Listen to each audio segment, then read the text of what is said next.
नमस्कार, मैं अवजाज शेखर आजाद और आप देख रहे हैं नवभारत टाइम्स। भारत और रूस के रक्षा संबंध दशकों पुराने रहे हैं। हालिया समय तक भारत के हथियार भंडार पर रूस का काफी हद तक कंट्रोल रहा है, लेकिन समय के साथ रूस के साथ डिफेंस संबंध को लेकर भारत ने सतर्कता बरतनी शुरू कर दी। रूस अभी भारत को अपने अगली पीढ़ी की लड़ाकू विमान Su-57 के लिए सोर्स कोड और टेक्नोलॉजी ट्रांसफर करने का वादा कर रहा है।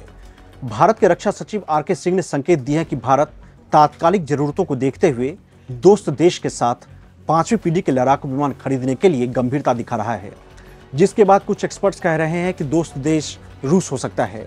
हालांकि हमें इसके बारे में जानकारी नहीं है, लेकिन अगर वो दोस्त देश रूस है तो क्या भारत को रूस के वादों पर आंख मूंद कर भरोसा करना चाहिए? INS विक्रमादित्य का अनुभव काफी परेशान करने वाला भारत के लिए रहा है। रूस ने भारत को बार बार Su-57 का ऑफर दिया है। रूस Su-57 स्टील्थ फाइटर जेट को दुनिया का सबसे एडवांस फाइटर जेट्स मानता है। रूस दावा करता है कि Su-57 एक डबल इंजन वाला multi role stealth fighter jet है जो सुपरसोनिक स्पीड, एडवांस्ड एवियोनिक्स और इलेक्ट्रॉनिक वारफेयर क्षमताओं से लैस है। भारत पहले भी इस जेट में दिलचस्पी दिखा चुका है, लेकिन कुछ तकनीकी और साझेदारी विवादों के चलते बात आगे नहीं बढ़ पाई थी।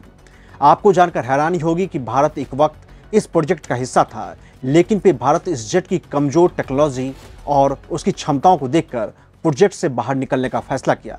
ऐसे में सवाल ये उठ रहे हैं कि भारत फिर से वही प्लेटफॉर्म क्यों खरीदे जिसे कमजोर बताकर खुद उससे मुंह फेर चुका हो। Su-57 पर रूस के वादे और INS विक्रमादित्य पर धोखा अब हम आपको बताते हैं। भारत को Su-57 पर कोई करार करने से पहले रूस के साथ INS विक्रमादित्य परियोजना के दौरान हुई परेशानियों के बारे में जरूर सोचना चाहिए, जिसे रूस से हासिल करने में भारत को न सिर्फ एक दशक से ज्यादा का वक्त लगा, बल्कि प्रोजेक्ट की लागत भी दोगुनी से ज्यादा बढ़ चुकी थी। साल 2004 में भारत ने रूस के पुराने एयरक्राफ्ट कैरियर एडमिरल गार्शकोव को खरीदने और उसे आधुनिक बनाने के लिए सौदा किया था। इस प्रोजेक्ट के लिए मूल डील करीब $947 मिलियन की थी, लेकिन डिलीवरी 5 साल लेट हुई और लागत बढ़कर $2.35 बिलियन तक पहुंचा गया।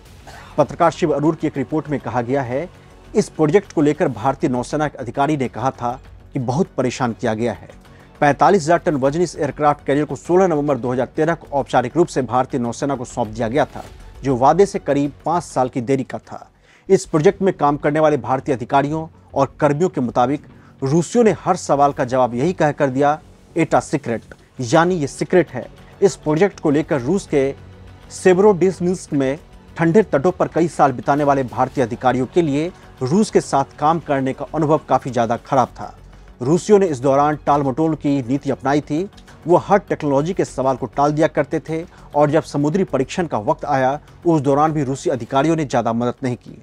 19,500 मील की ट्रायल यात्रा के दौरान कमोडोर सूरजबेरी को सिर्फ 1700 मील की अवधि की ही कमांड दी गई, जबकि वो कमांडिंग ऑफिसर थे। इस दौरान रूसी लगातार अपनी भाषा में बात करते थे ताकि भारतीय अधिकारी ना समझ पाए।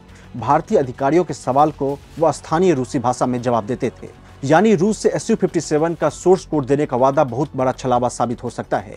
भारतीय अधिकारियों ने इंडिया टुडे की एक रिपोर्ट में कहा है कि उन्हें सेवेरोडोनेस्क में काफी परेशान किया गया। इसीलिए रूस अगर वास्तव में सोर्स कोड देने के लिए तैयार होता है तो क्या INS विक्रमादित्य की रीफिटिंग प्रक्रिया में भारतीय इंजीनियरों को बार बार जानकारी मांगनी पड़ती? क्या INS विक्रांत में इस्तेमाल किए गए हजारों किलोमीटर लंबी केबलिंग, रडार या प्रोपल्सन सिस्टम की टेक्नोलॉजी शेयर की गई थी? इसका जवाब है नहीं। यानी यह सब उस स्थिति में हुआ जब यह सिर्फ एक रिफर्बिश्ड युद्धपोत था, यानी कोई अत्याधुनिक फाइटर जेट नहीं। तो फिर रूस हमें Su-57 की टेक्नोलॉजी ट्रांसफर करेगा और सोर्स कोड देगा, भला हम कैसे मान लें? अब हम आपको बताते हैं कि आखिर भारत Su-57 प्रोजेक्ट से बाहर क्यों निकला था। रूस का Su-57 5th generation fighter jet programme कई सालों से सुर्खियों में रहा है।